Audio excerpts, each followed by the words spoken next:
Schools and early years in Southampton have been open to vulnerable and key worker children throughout lockdown, not just carrying on with their education, but also providing families with food and all the other vital support that they've needed. So I want to begin by praising everyone, teachers, support staff, cleaners, caterers, everyone who's worked during this period to keep children and staff safe. Now, the government wants schools to open more widely from next Monday.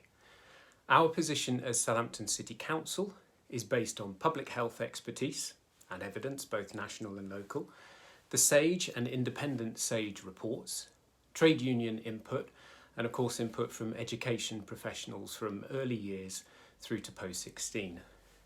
We are taking a cautious and flexible approach. We do not support a sudden return of all groups, and schools who reopen gradually or delay that reopening have our support.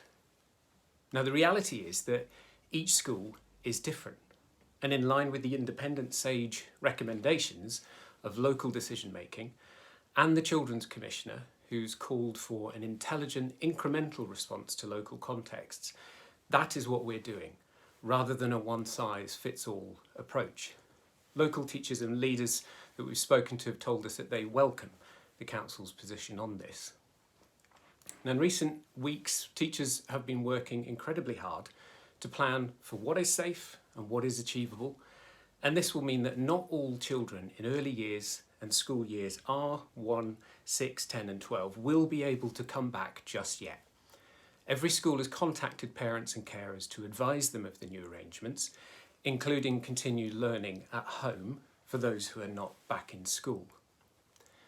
So Monday the 1st of June will not simply be a switch turning schools from off to on.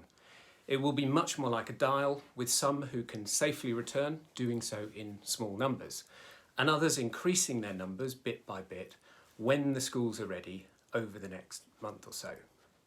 Now, that means there will be variation in what each school offers due to their particular circumstances.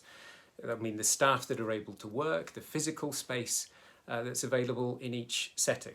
And so every parent will have heard from schools by now about the arrangements for their children, and we as a council are backing parents in the decisions that they will make. A local public health advice is that in Southampton, the number of cases and the rates of infection have been falling and are lower than the national average. Now, everyone recognises that there is no such thing as a zero risk situation right now. And I know that here in Southampton, our council education team, trade union colleagues and representatives and the Director of Public Health have been working closely with schools so that those risks can be minimised where possible, and those plans and those rigorous risk assessments will be monitored every day.